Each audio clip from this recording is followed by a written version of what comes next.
Children see literacy in a very different way to adults. When they have not yet learned to read, they ignore most text. Instead, when they read a book, they will look at the pictures and infer the story. Sometimes they will even memorize it when their parents read it to them. When they are just learning to read, everything becomes a challenge.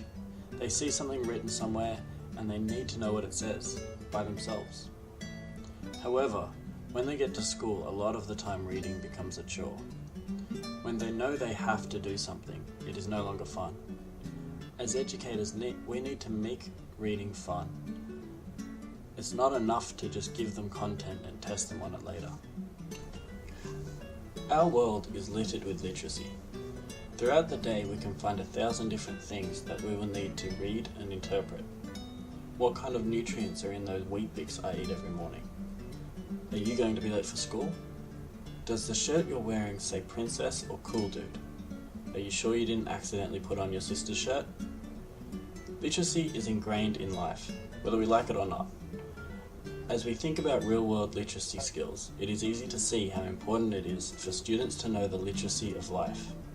It is so easy to show students that literacy reaches beyond our classrooms and hits a fundamental need within a community: communication.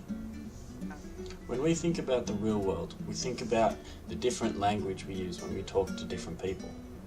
A man will talk to his wife differently to the way he talks to his boss.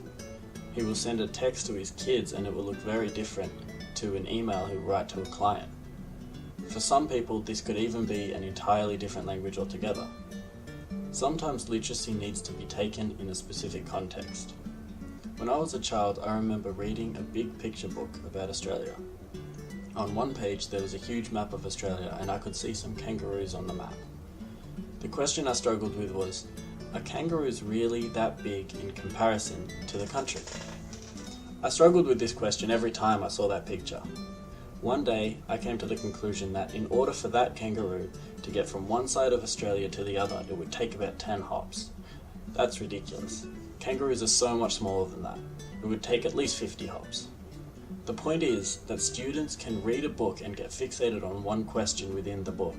We, as teachers, have the ability to help students think and ponder as they come to conclusions and get excited about the outcomes.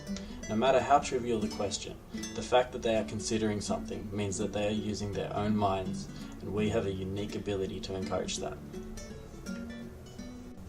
Students are able to read the text and see the pictures and make meaning from that text. As they do this, they are using their understanding to make sense of the story. We can ask them what their favourite part of the story was. Who was their least favourite character? Did the main character do the right thing? All of these questions are ways to involve the student in the meaning-making process. Once students have a question, it is not necessarily our job to give them the answer.